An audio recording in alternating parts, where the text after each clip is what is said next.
Mis hermanos queridos, muy buenas tardes. Que Dios les bendiga a todos. No sé cuántos verán esta retransmisión, porque no la he anunciado. Pero son tantas las llamadas, son tantos los hermanos que se están poniendo en contacto conmigo a través de Facebook, del correo electrónico, de llamadas, preguntándome por el tema de Israel, que yo, si me permite, me veo un poco en la obligación de hacer esta retransmisión. Ya digo, no sé cuántos hermanos se van a estar conectando, porque no lo he anunciado. El Señor ha puesto en mi corazón que ahora mismo entre en directo y veo que se están conectando muchos hermanos. Si quieren avisar a los hermanos, a los contactos que ustedes tienen, pues como ustedes sientan en su corazón. Miren, hermanos, el tema en Israel no está en este momento nada fácil, porque según las últimas informaciones a través de hermanos, desde bien temprano en la mañana hasta hace prácticamente unos minutos, parece ser que también por la parte norte Israel está siendo atacada con estos pequeños drones que causan mucho daño, y ya se ha abierto un nuevo frente. No solamente estamos hablando de enfrentarse con los terroristas de Hamas en la parte sur, en la Franja de Gaza, sino que también se está hablando de que por la parte norte también Israel está comenzando a tener problemas, y ha habido ataques y alguna incursión por tierra también de algunos terroristas, en este caso de otro grupo también que se llama Hezbollah, que está tremendamente armado, financiado por Irán, y que lleva muchos años en el norte de Israel presumiendo de tener miles. Ellos hablaban de 150.000 misiles. Bueno, no sé si será verdad o no, pero lo que está bien claro que este ejército de Hezbollah en el norte es un ejército muy bien preparado, con muchas armas, y no es la primera vez que se enfrentan a Israel. Hay temor, hay mucha incertidumbre acerca de lo que va a pasar. Mi hermana querida Susana, desde Galilea, me llamaba esta mañana y hablábamos un buen rato y me comentaba cómo está la situación. Ya digo, hay mucha incertidumbre, mucho temor.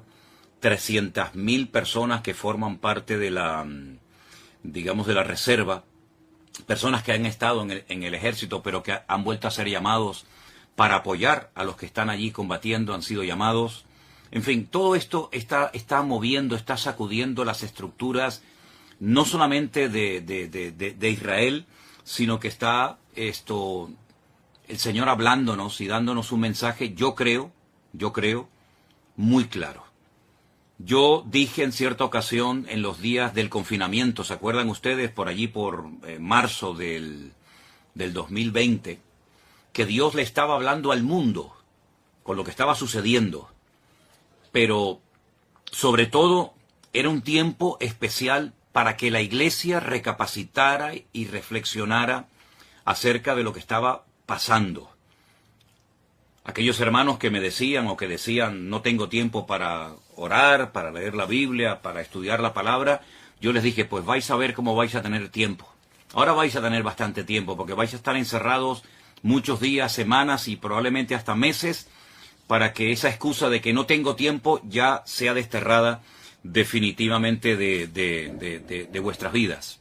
Por lo tanto, yo creo que en aquellos meses, en aquel tiempo, 2020, el Señor estuvo tratando con la iglesia, con cristianos tibios, cristianos que se habían dejado de congregar por diferentes motivos, muchas personas que comenzaron a leer la Biblia por primera vez en su vida y tuvieron un encuentro personal con Cristo. Y bueno, y de aquellos días, de aquella temporada, surgió lo que todos conocemos como la iglesia virtual, formada por centenares y centenares de hermanos de todas partes del mundo que se acercaron al Señor, gente que se entregó a Cristo en aquellos días, y nació la iglesia virtual, que hasta el día de hoy pues sigue siendo un instrumento tremendamente poderoso en las manos del Señor, y ahí surgieron iglesias y obreros y lugares de culto y tantas cosas que podríamos mencionar. Ahora el tiempo es diferente. Ahora nosotros, por lo menos, en esta parte del mundo, no estamos encerrados, pero sí están encerrados en sus hogares los habitantes de Israel, que no pueden salir a las calles, no pueden ir los chicos a estudiar a la escuela, no pueden las personas ir a trabajar a sus trabajos, porque el país está en guerra. Pero yo siempre también he dicho, y solamente lo recuerdo, que lo natural es un reflejo de lo espiritual. Repito, lo natural es un reflejo de lo espiritual. ¿Qué está pasando en lo natural? Cosas terribles. Hemos visto imágenes que nos han dejado a todos con los pelos de punta, y otras muchas que no hemos querido publicar. Y todo esto, la pregunta es, ¿Dios lo ha permitido, sí o no? ¿O es que aquí el diablo puede hacer lo que le da la gana, cuando le dé la gana y cuando quiera y donde quiera? Yo creo que el que controla la historia, el que quita y pone reyes, el que permite o impide cosas es nuestro Dios. Y el diablo no puede hacer nada sin permiso de Dios. Siempre recuerden eso. El diablo no puede hacer nada sin permiso de Dios. ¿Se acuerdan cuando el endemoniado Gadareno, los demonios que habitaban en él, le pidieron permiso al Señor para entrar en aquella piara, en aquel hato de cerdo? ¿Se acuerdan ustedes? Bueno, pues ahí tienen un ejemplo. El diablo está sometido a Dios. Libro de Job, léanlo detenidamente, léanlo tranquilamente, y se van a dar cuenta que Satanás actuaba hasta donde el Señor le permitía actuar, porque el diablo no es un ser, digamos, autónomo, que pueda hacer lo que le dé la gana, sin darle cuentas a nadie, ni muchísimo menos. El diablo es un ser que tiene que estar sometido a Dios, le guste o no, porque Dios es el que permite, el que impide, el que autoriza, el que abre o el que cierra. Y en esta ocasión, Dios ha permitido todo lo que ha sucedido. Claro, algunos dirán, bueno, pero yo no creo en eso. Es que, lo he dicho muchas veces, lo que usted crea o lo que usted opine no va a cambiar la esencia de Dios. Y Dios tiene todo el permiso y toda la autoridad para hacer lo que quiera y cuando quiera, cuantas veces le dé la gana, porque para eso es Dios. Y no está sujeto a leyes humanas ni a ningún tipo de limitaciones. Él es Dios soberano, Rey de toda la tierra es de Dios y su plenitud, y por lo tanto, cuando Él permite algo es porque es necesario que eso que sucede haya sucedido de esa manera. Cuando el hombre peca contra Dios, cuando el hombre pisotea la sangre de Cristo, cuando el hombre se mete contra el Evangelio, las consecuencias a corto y a largo plazo son terribles, terribles. Yo estaba ahora mismo hablando con unos hermanos de Jerusalén, donde me acaban de decir hace un instante que hace unos días, hace muy poco tiempo, en la ciudad de Haifa, allí en Israel, pues fueron a evangelizar, a hablar de Cristo. Miren qué delito, ¿no? Tan grande, ¿no? Todo el mundo puede manifestarse, pero parece ser que en Israel, hoy por hoy, a los misioneros, a los hermanos que salen a las calles, en un país, dicen, 100% democrático, pues parece ser que unos tienen más derechos que otros. Y esa es la cruda realidad. Yo he visto cómo a personas en Jerusalén se les ha escupido, se han quemado Nuevos Testamentos, se les ha perseguido, se les ha criticado, se los ha expulsado de zonas porque son cristianos, son enemigos, ¿verdad? Y hay que expulsarlos. Pero luego, sin embargo, se hacen otras manifestaciones, otros colectivos totalmente antibíblicos, incluso algunos que hasta odian y oran en contra del Estado de Israel, se les permite salir con sus banderas, con sus pancartas y hacer todo tipo de manifestaciones en público. Pero a los cristianos no. A los cristianos no se les permite evangelizar. Y si no, inténtelo. Si no me cree, haga usted la prueba. Coja mañana tratados, folletos, Biblias, Nuevo Testamento. Váyase, por ejemplo, a Jerusalén y póngase donde usted quiera. A ver si usted tiene la libertad de repartir libremente. Ni se le ocurra, porque la van a expulsar y le van a impedir y la policía se le va a tirar encima. Entonces, ¿de qué estamos hablando? ¿Del pueblo de Dios?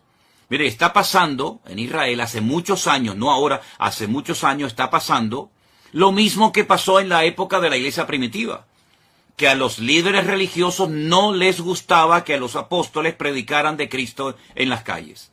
Los encarcelaron, los torturaron. ¿Dónde mataron a Esteban? Yo pregunto, ¿dónde mataron a Esteban? ¿Y quién mató a Esteban? A Esteban no lo mataron gentiles.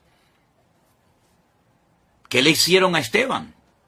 ¿Quién estaba presente en la ejecución de Esteban? ¿No estaba por allí un jovencito, un tal Saulo de Tarso? ¿Saulo de Tarso de dónde era? ¿De Japón?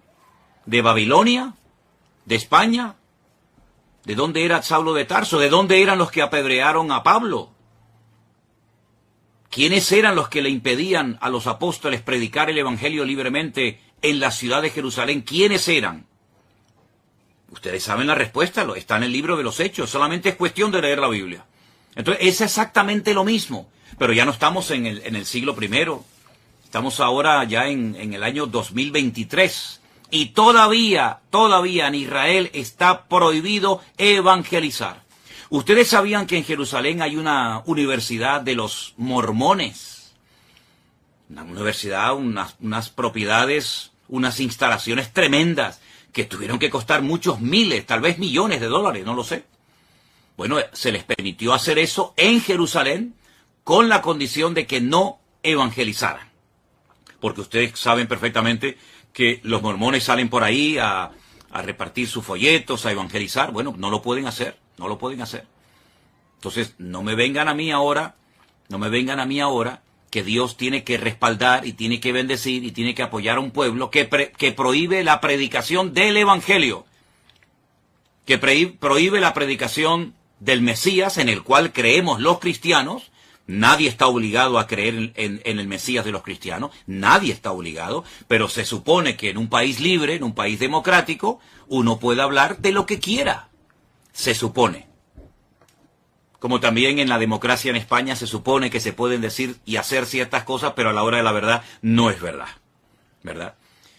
Entonces, mis queridos hermanos, eso por una parte. Por otra parte, ¿en quién se está poniendo mayoritariamente? No digo en toda la población, pero ¿en quién se está poniendo fundamentalmente la confianza en este momento, en medio de este conflicto por parte de muchos habitantes de Israel? En un señor norteamericano que apoya a ciertos y determinados colectivos que todos sabemos cuáles son y qué es lo que pretenden. Colectivos que precisamente interrumpieron una reunión de oración a judíos ortodoxos en Jerusalén, y esa reunión que se iba a celebrar en Jerusalén con el día y las festividades del Yom Kippur, etcétera, no fueron interrumpidas por extranjeros, ni por cristianos, fueron interrumpidas por judíos, habitantes de Israel, que se levantaron contra sus compatriotas a prohibirles que oraran, que leyeran la Torá, que hicieran teshuvá, y los que me están oyendo y son de allí sabéis a lo que me refiero, se les prohibió y se les expulsó.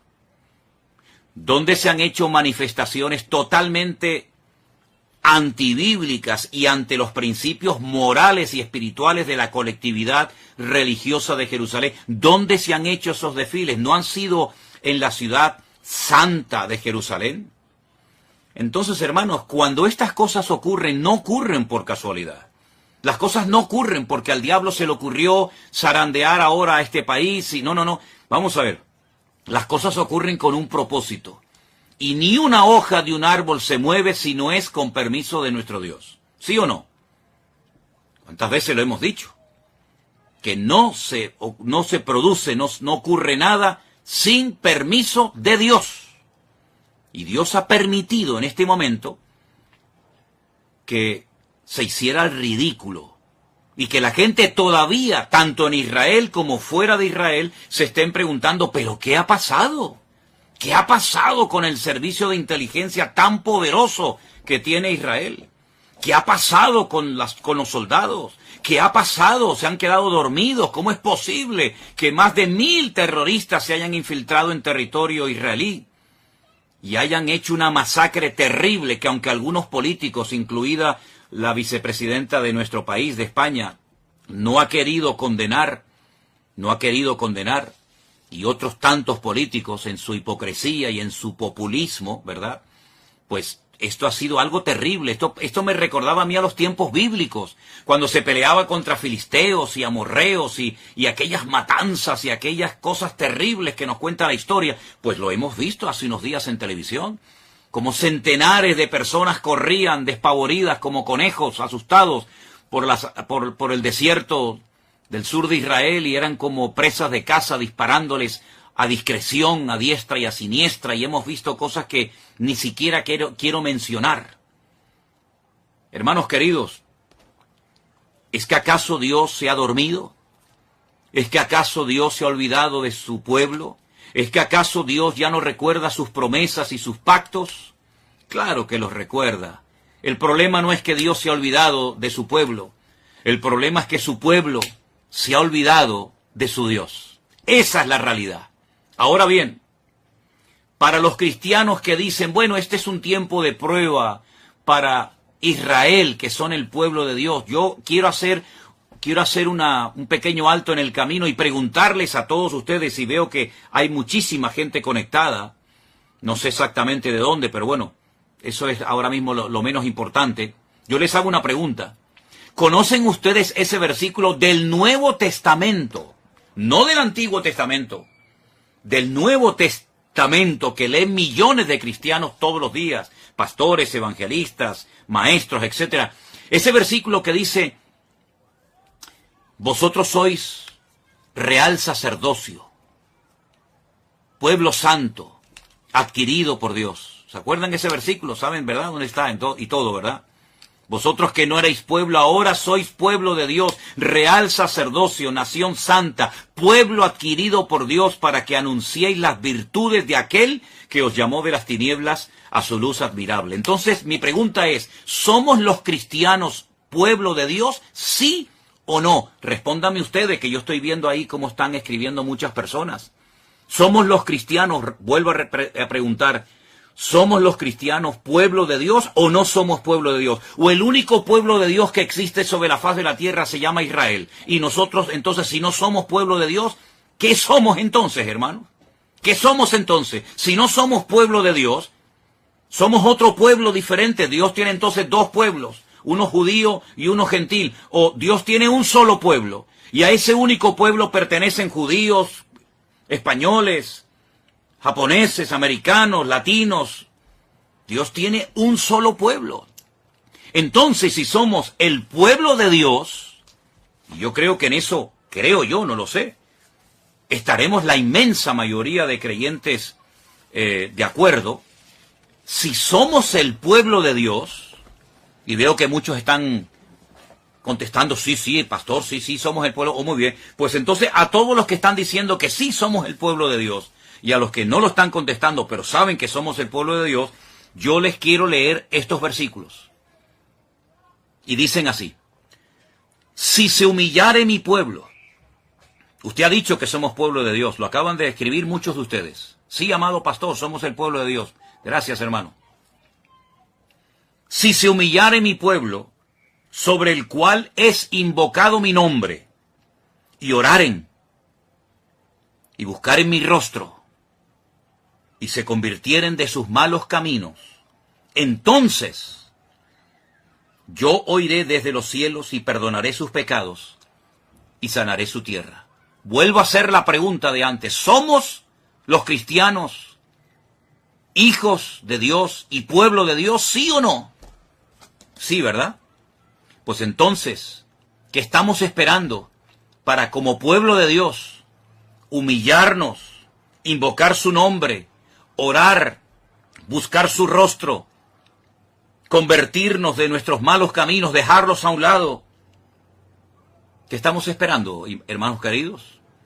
Sí, ya veo que saben el versículo, dónde está y todo. Segunda de Crónicas 7:14, efectivamente, ese es mi hermana Mónica. Segunda de Crónicas 7:14. Pues si somos el pueblo de Dios, seamos coherentes con lo que decimos. Porque es una incongruencia decir somos pueblo de Dios para lo que nos interesa. Y ahora que está viniendo la hora de prueba a todas las naciones de la tierra, decir, no, eso ahora es para los judíos. Entonces, ¿en qué quedamos? ¿Somos o no somos el pueblo de Dios? No seamos hipócritas, no seamos fariseos, no seamos pueblo de Dios para las promesas y para los privilegios y para las bendiciones, y después resulta que no somos pueblo de Dios cuando viene la ira de Dios, cuando viene la justicia de Dios, etcétera, etcétera, etcétera. Hay un mensaje muy bonito que el Señor le da a una de las iglesias que son mencionadas en el libro del Apocalipsis. Y dice lo siguiente: yo conozco tus obras, he aquí que he puesto delante de ti una puerta abierta, la cual nadie puede cerrar, porque aunque tienes poca fuerza, has guardado mi palabra y no has negado mi nombre. ¿Qué le parece? Por cuanto has guardado la palabra de mi paciencia, yo te guardaré de la hora de la prueba que ha de venir sobre el mundo entero. Ahora les digo dónde estoy leyendo. Yo te guardaré de la hora de la prueba que ha de venir sobre el mundo entero para probar a los que moran sobre la tierra. ¿A quién van dirigidas esas palabras, hermanos? ¿Solamente a los judíos? No. Esas palabras las escribió el apóstol Juan porque el Señor Jesucristo, el que murió en la cruz y resucitó al tercer día, le dijo: escribe lo que has visto, lo que has oído, lo que es y lo que será, y envíalo a las 7 iglesias. Y este mensaje va dirigido a la iglesia de Filadelfia. Yo sé que en España la iglesia de Filadelfia son las iglesias de los hermanos gitanos, pero la iglesia de Filadelfia era una congregación que existía hace 2000 años en la zona de Turquía, de Asia Menor, y fueron palabras dirigidas por Cristo a una iglesia, a su pueblo. Apocalipsis capítulo 3, del versículo 7 en adelante. Yo te guardaré de la hora de la prueba que ha de venir sobre el mundo entero para probar a los que moran sobre la tierra. He aquí yo vengo pronto, retén lo que tienes para que ninguno tome tu corona. ¿Qué le parece? Somos el pueblo de Dios, ¿verdad? Muy bien. Pues entonces vamos a comenzar a poner en práctica Segunda de Crónicas 7:14. Vamos a comenzar a humillarnos. Vamos a dejarnos ya de perder el tiempo. Vamos a dejarnos de utilizar las redes sociales para tonterías. Y vamos a utilizar todos los recursos y medios habidos y por haber que el Señor ponga a nuestro alcance para predicar la palabra de Dios, la sana doctrina, lo que Cristo quiere que prediquemos, y no perdamos el tiempo en aquellas cosas que no edifican y que no son de Dios. Pueblo de Dios es aquel hombre y aquella mujer, da igual si es judío, japonés, coreano, español o latino, da igual. Pueblo de Dios es todo aquel hombre y toda aquella mujer que ha sido, voy a utilizar un término bíblico, lavado, comprado, redimido por la sangre de Jesucristo. Esos son el pueblo de Dios. Dios no le va a pedir la nacionalidad o el pasaporte a nadie. Pueblo de Dios somos aquellos hombres y mujeres que hemos abrazado a Cristo, hemos creído en Él y lo hemos hecho nuestro Señor, nuestra cobertura y nuestra autoridad. Por eso cuando yo veo al pueblo de Israel casi rogándole, suplicándole al señor Biden, al señor de los Estados Unidos, que el pobrecito ya no sé ni cómo se puede mantener en pie. Por favor, ayúdennos, no nos abandonen, no nos dejen solos. Y vemos al señor Biden saliendo y diciendo: no les vamos a dejar solos, aquí estamos nosotros.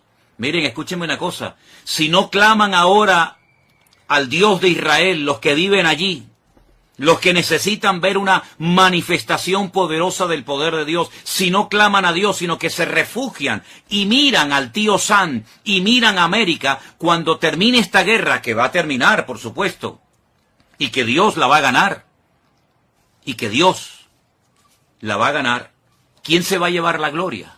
¿Dios? ¿O los que ayudaron al pueblo de Israel? Porque que yo sepa, el señor Biden tiene de cristiano lo que yo tengo de obispo católico. Yo soy más obispo católico, hablando, bromeando, que el señor Biden de cristiano. El señor Biden de cristiano no tiene nada, nada, nada. Lo que apoya el señor Biden es antibíblico. Y ahora poner la confianza en el todopoderoso tío Sam, creyendo que ellos le van a salvar. Qué error histórico tan grande está volviendo a cometer, y con todo el dolor de mi alma tengo que decir, qué dolor tan grande me produce que el pueblo de Israel, el pueblo de la Biblia, el pueblo de las promesas, el pueblo de los apóstoles, el pueblo del Mesías verdadero, el pueblo de los profetas, tenga que mirar al hombre, cuando la palabra de Dios dice, maldito el hombre que confía en el hombre. Más bienaventurado el hombre que confía, o el pueblo que confía en el Señor Dios Todopoderoso. Miren, yo les voy a pedir a los que quieran un favor. Yo voy a pedirles que ustedes lean detenidamente el capítulo 14, el capítulo 15 y el capítulo 16 de Segunda de Crónicas. Repito, capítulo 14, capítulo 15 y capítulo 16 de Segunda de Crónicas. Lean detenidamente el reinado del rey Asa, hijo de Abías. Lean detenidamente, y parece que estamos leyendo el periódico de hoy. Yo voy a hablar, Dios mediante, el domingo, en el culto que vamos a retransmitir por la tarde desde nuestra iglesia aquí en Santa Cruz de Tenerife. Voy a hablar de estos capítulos y de este personaje, porque se vuelve otra vez a repetir la historia. Mira, cuando un creyente, pastor, profeta, evangelista, me da igual, porque usted sabe que hoy en día hay algunos en el ministerio que si no dicen lo que son, el doctor, el apóstol, como que se sienten mal, porque su identidad no se la da Cristo, su identidad se la da el cargo, su identidad se la da lo que hacen. Soy el presidente de la denominación tal, soy el director. Bueno, ustedes saben que siempre hay este tipo de personas. Mire, si esas personas con cargos, con autoridad, confían más en el poder de su denominación, o tienen más confianza en su economía, en su patrimonio, que en Dios, están totalmente perdidos. Están totalmente ciegos. Y mucha parte del pueblo de Dios, y ya les he dicho quién es el pueblo de Dios, y si no, dele para atrás cuando termine esta intervención que estoy haciendo en esta tarde, cuando usted se pregunta en quién estoy poniendo mi confianza, pues, ¿en quién? ¿Es quién estamos poniendo nuestra confianza? ¿En Dios? ¿En su palabra? ¿En sus promesas? ¿En los hombres? Mire, solamente le voy a leer un versículo de Segunda de Crónicas 14:11. Escúchelo bien. Oh Señor, para ti no hay diferencia. No hay diferencia alguna en dar ayuda al poderoso o al que no tiene fuerzas. Ayúdanos, oh Señor Dios nuestro, porque en ti nos apoyamos y en tu nombre venimos contra este ejército. Oh eterno Dios, tú eres nuestro Dios, que no prevalezca contra ti el hombre. Segunda de Crónicas, capítulo 14, verso 11. Ay, Señor, bendito sea tu nombre, si ahora mismo el representante de Israel, sus ministros, etcétera, sus líderes políticos y religiosos, hicieran en público en los canales de televisión, que pueden hacerlo sin ningún problema. Ahora mismo llaman a los distintos canales de televisión, mensaje nacional, proclamación de ayuno y de oración. Y voy a hacer la oración bíblica que hizo el rey Asa en un momento de su vida, antes de que se torciera. Oh Señor, para ti no hay diferencia alguna en dar ayuda al poderoso o al que no tiene fuerza. Ayúdanos, Señor Dios nuestro, porque en ti nos apoyamos. Hoy no puede decir eso Israel. Hoy no lo puede decir. No se están apoyando en el Dios de Israel. Se están apoyando en otras cosas, en otras personas. Maldito el hombre que confía en el hombre. Bueno, pues, si hicieran esta oración desde lo más profundo de su corazón, el problema ya está resuelto. Ya estaría resuelto en 5 minutos. Se acabó. Olvídense de Hezbollah, olvídense de los misiles, olvídense de los cohetes, olvídense de Hamás. Todo estaría solucionado en 5 minutos.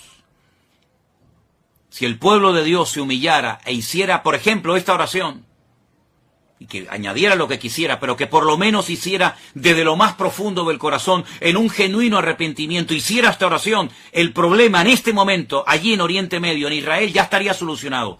Las 300.000 personas, muchos hermanos nuestros que están ahora mismo allí, con su fusil, dejando atrás a sus familias, a sus hijos, si se hiciera esta oración a nivel nacional, así como cuando se para el país, cuando hay ciertas y determinadas festividades y los que viven allí lo saben, y se bajan de los carros, se bajan de los coches y agachan la cabeza en señal de respeto y de reverencia, si ahora mismo se parara Israel delante de Dios, hiciera esta oración, los de Hamás saldrían corriendo y nunca más volverían a atormentar a Israel, nunca más. Los 100 y pico, y lo digo con mucho dolor, personas que están en este momento secuestradas, volverían caminando por su propio pie a la tierra santa de Israel. Y todo el mundo lo vería. Y las televisiones estarían allí en la franja de Gaza filmando cómo viene uno y el otro, y el padre y la mamá y el niño y las familias juntas vendrían caminando, cantando y adorando al Dios de los escuadrones de Israel. Si todo Israel se humillara delante de Dios, si la iglesia de Cristo se humillara ahora, como pueblo de Dios que somos, esos 100 y pico personas que han sido vilmente secuestrados, volverían caminando y cantando. Se fueron llorando, sí, se fueron llorando, pero volverían con regocijo, glorificando a Dios, porque sus enemigos dirían, váyanse. ¿O no se acuerdan ustedes cuando fueron a atacar la casa del profeta Eliseo lo que pasó? ¿No se acuerdan? Ustedes lean la Biblia, hermanos. Lean la Biblia. Es increíble que al pueblo cristiano se le tenga todavía que pedir y suplicar. Lean la Biblia, pero es la cruda realidad. Si ustedes leen la Biblia van a encontrar, mis amados hermanos, que cuando fueron a atacar la casa del profeta Eliseo, un hombre que no estaba armado, un hombre que no era un soldado, era un varón de Dios, un profeta del Dios Altísimo. ¿Qué le pasó? ¿Qué le pasó a los que fueron a atacarlo? No pudieron hacerle nada. Y el profeta dijo, más son los que están con nosotros que los que vienen contra nosotros. Israel necesita urgentemente ver el cielo abierto y ver la gloria de Dios. Lo que Israel necesita, mis queridos hermanos, es ver la gloria del Dios de Israel, el Dios todopoderoso, el Dios que abrió el mar rojo, el Dios que mandó fielmente cada día el maná en el desierto, la roca eterna que le seguía, de la cual bebieron todos, el Dios que tantas veces se manifestó y que de tal manera amó a este mundo que dio a su Hijo unigénito, para que todo aquel que crea en Él no se pierda, mas tenga vida eterna, está deseando sorprender al pueblo y que digan entre las naciones, grandes cosas ha hecho el Señor con estos. El Señor quiere llenar la boca de risa del pueblo de Dios, quiere traer regocijo, cántico, júbilo y alegría a su pueblo. Ahora está llorando, ahora está sufriendo, pero todo eso puede cambiar, repito, si el pueblo de Dios se humilla ahora mismo y le piden perdón a Dios por la idolatría, por los pecados terribles, por las abominaciones terribles que ha estado cometiendo y siguen cometiendo, por las blasfemias que han cometido, por el rechazo a los cristianos, creyéndose superiores a los demás, llamando Goyim, los Goyim, ¿verdad? Los perrillos, a los que no son como ellos. Ay, mis queridos hermanos, qué imagen impactante sería ver a esas criaturas que fueron llevadas cautivas, como se llevaron cautivos antaño a muchos judíos, por ejemplo, a Babilonia. Verlos volver caminando, cantando, alabando a Dios, cantando salmos, sería algo maravilloso. ¿Por qué no oramos en esta línea, hermanos? Israel no sabe qué hacer. Esa es la verdad. No saben qué hacer. ¿Entramos a Gaza o no entramos? Por tierra, por mar, por aire. ¿Qué hacemos?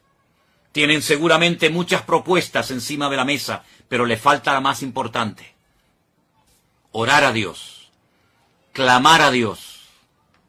Y no poner la confianza ni en el señor Biden, ni en lo que este Señor representa, porque no es un digno representante del reino de Dios, ni muchísimo menos.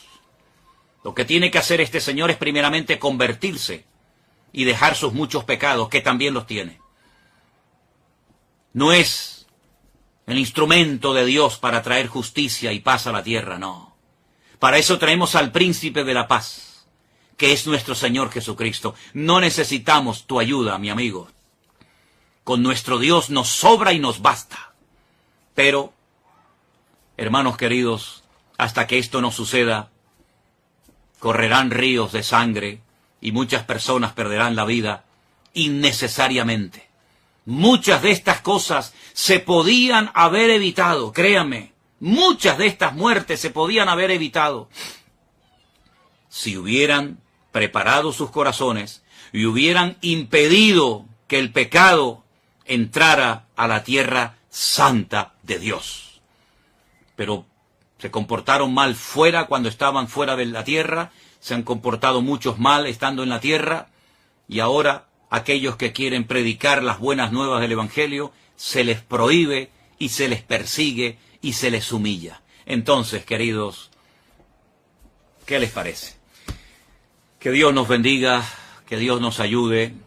Pensaba honestamente que, como no había anunciado nada, prácticamente nadie se conectaría a este tiempo en el que estoy compartiendo el sentir de mi corazón, y me he quedado realmente sorprendido de ver la cantidad de gente que se ha conectado. Que Dios les bendiga, y en vez de orar genéricamente por el pueblo de Israel, vamos a orar específicamente para que haya humildad, quebrantamiento de corazón, genuino arrepentimiento, para que el Señor traiga restauración a su tierra y veamos la gloria de Dios, que nos está haciendo mucha falta.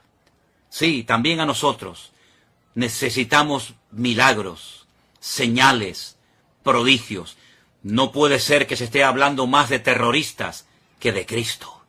No puede ser que los medios de comunicación gasten más saliva y más tiempo y más horas de programación, dando pompa y publicidad a criminales y asesinos, que al Evangelio del Señor Jesucristo. Están pisoteando a Cristo, están menospreciando a Dios y a su palabra. Pero nosotros, recordemos, somos la sal de la tierra y la luz del mundo. Iglesia, despiértate, tú que duermes, y te alumbrará Cristo. Oramos, mis queridos hermanos. Padre amado, Padre celestial, Dios todopoderoso, gracias porque tu palabra es nuestra única fuente fidedigna de información. Tú eres nuestro único punto de apoyo en la vida. Vana es la ayuda del hombre. Si el Señor no edifica la casa, en vano trabajan los edificadores. Si el Señor no cuida de la ciudad, en vano vela la guardia.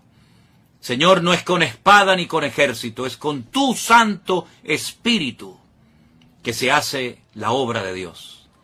Señor, abre tu mano poderosamente y trae un espíritu de quebrantamiento a la iglesia, al pueblo de Dios a nivel mundial.